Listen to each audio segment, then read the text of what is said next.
ಪ್ರತಿ ವರ್ಷ ಒಂದೊಂದು ಮೌನ ಆ್ಯಕ್ಟಿಂಗ್, ಒಂದು ವರ್ಷ ಎಚ್ ಎಮ್ ನಾಯಕ, ಒಂದು ವರ್ಷ ಮದಕರಿ, ಒಂದು ವರ್ಷ ಕೃಷ್ಣ, ದುರ್ಯೋಧನ, ಕರ್ಣ, ಈ ಥರ ಎಲ್ಲ ಕ್ಯಾರೆಕ್ಟರ್ಸು ನಾನು ಒಂದೊಂದು ವರ್ಷ ಒಂದೊಂದು ಸ್ಕೂಲಲ್ಲಿ ಒಂದು 2nd 3rd ಸ್ಟ್ಯಾಂಡರ್ಡಿಂದಾನೆ. ಸೊ ಅವಾಗಿಂದನೇ ಈ ಆಕ್ಟಿಂಗ್ ಅನ್ನೋ ಆಸಕ್ತಿ ತುಂಬಾನೇ ಇತ್ತು. ಆ್ಯಕ್ಟಿಂಗ್ ಅಂದರೆ ಅವಾಗ ಅದೊಂದೇನೋ ರೆಗ್ಯುಲರ್ ಮಾಡಲೇಬೇಕು ಅನ್ನೋ ಥರ. ಇವಾಗ ಒಂದು ಸ್ಕೂಲಲ್ಲಿ ಒಂದು ಸಬ್ಜೆಕ್ಟ್ ಇದ್ದಂಗೆ ನಾನು ಅದು ಮಾಡಲೇಬೇಕಿತ್ತು.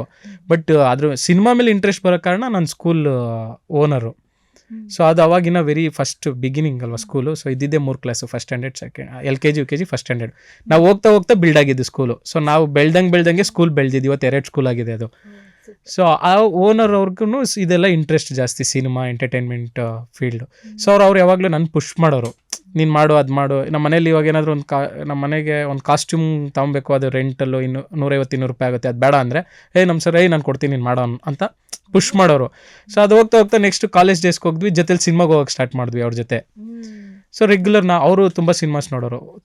ಒಂದು ಮಂತಲ್ಲಿ ಏನಿಲ್ಲ ಅಂದರೆ 2, 3, 4 ಸಿನಿಮಾ ನೋಡ್ತಿದ್ವಿ. ಒಂದೇ ದಿನ 3 ಸಿನಿಮಾ ಎಲ್ಲ ನೋಡಿದ್ವಿ ನಾವು.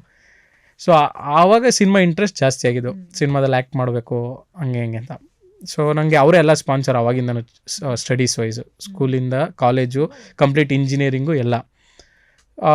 ಆದರೆ ಅದೇ ಅವ್ರನ್ನ ಪರ್ಮಿಷನ್ ಕೇಳ್ತಿದ್ದೆ ಇಂಜಿನಿಯರಿಂಗಲ್ಲಿ ಇದ್ದಾಗಲೇ, ಸರ್ ಸಿನಿಮಾಗೆ ಹೋಗ್ತೀನಿ ಅಂತ. ಅವರು ಇಲ್ಲ, ಇದೊಂದು ಓದೋ ಫಸ್ಟ್ ಇಂಜಿನಿಯರಿಂಗ್ ಮುಗಿಸೋ ಆಮೇಲೆ ಹೋಗಿ ಅಂತ ಅನ್ನೋರು. ಹಂಗೂ ಹಿಂಗೂ 1 ವರ್ಷ ಆದಮೇಲೆ ಹೋಗಿ ಕೇಳಿದೆ. ಅವಾಗ ಓಲಿ ಒಂದು 2 ವರ್ಷ ಆದರೂ ಓದೋ ಅನ್ನೋರು.